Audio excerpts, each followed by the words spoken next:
Yes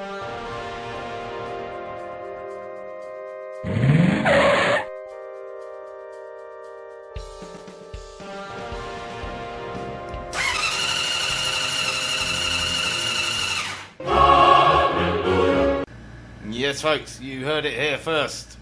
Houston, we have ignition. More importantly, we've got a damn starter motor connected. So my thanks to Revival for making life a little bit simpler, although this seems to be superfluous. That'll be this red wire here, which is not connected to anything. Because it's live, it's actually a hot live wire. I know this because I had stripped it and I knocked it out on the frame and sparks everywhere. So I went back to Motor Gadget's diagram, and we already had a red wire going up to the ignition coil and ignition unit. We already have connections off the battery terminal on the blue unit to all this stuff. So I didn't see any point in connecting that to the battery terminal on the blue unit. Which is just as well, because it may have been catastrophic. So I left it dangling, enjoying its superfluousness. And one would have to say that everything seems to work. So I think that's the job done. So thanks for watching the shortest ever episode on how to fit an M unit. Let's get on with some other shit. Guess we better tidy up some of this spaghetti and get on with something else. Yes folks, it's neck and neck between the Honda and the Kawasaki. Who'd have thought? Well, it's tucked away in the corner behind the bumper car. I kind of forgot about it again. And if you're not watching that series, why not? Just because it's not a Honda, it's actually better. Yes, Mr. Sansom, we are done with electrics until we're not done with electrics. Oops, spoke too soon. So yeah, I think all this stuff is now redundant. We can safely get rid of it. Right, what next? Oh yeah, fuel tank. Yes, we're still cocking around with these. Yeah, you may remember we are going to try and rethread that to a 10. It's currently an 8. We're going to try and thread it to a 10 by 1.5, which will match our new Petcock, we hope. So we have it there in the vise, not too tight, just tight enough, because obviously that top part of the rivet is designed to crush, and we don't want to crush it. So hopefully just tight enough to hold it in place while we re-tap it. Well, it didn't work with the 8mm, so I thought I'd try it with an existing 10mm, just re-threading it. And it would appear to have worked, in that now threads onto that Petcock quite nicely. I don't know if it's going to be tight enough, fit. I mean, the thread seems to work. So, next part of the test is to put this into some kind of receptacle.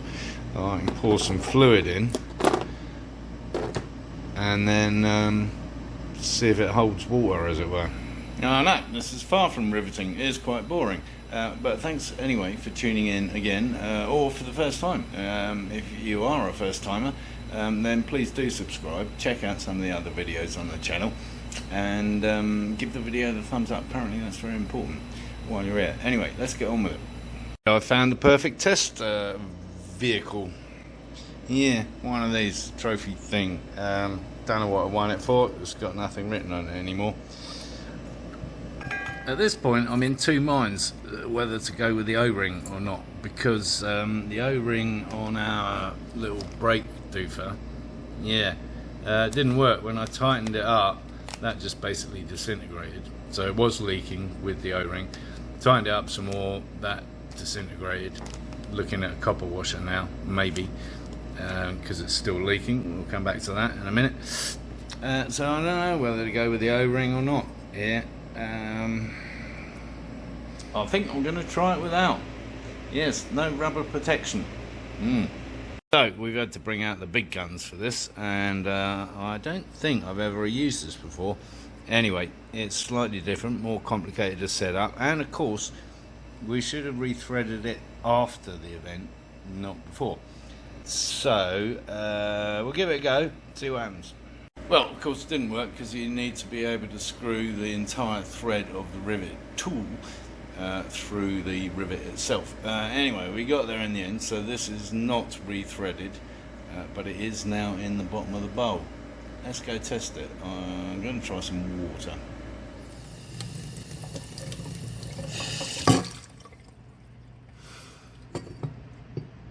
Oops, bit much water. Okay, that's better. Looks like a possible leak.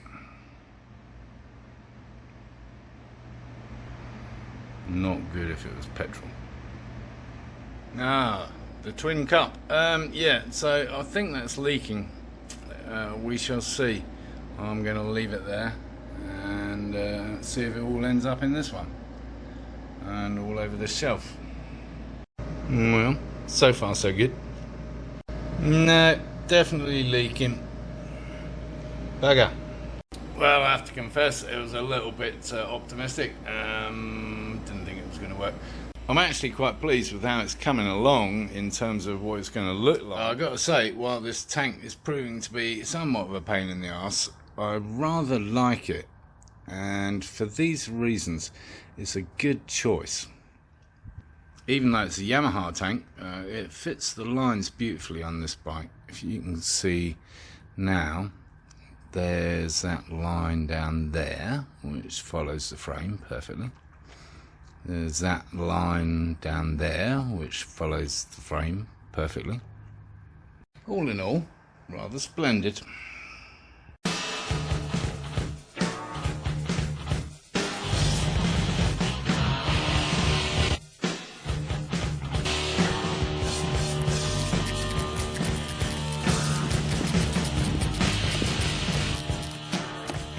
Still have leakage, so I am testing for leakage again. We'll see where it shows up. So far, so good. Guess I better bleed them, see if that causes any additional trouble. So how did I fix the leak? PTFE tape, plumber's tape. I'm not sure if it's going to last.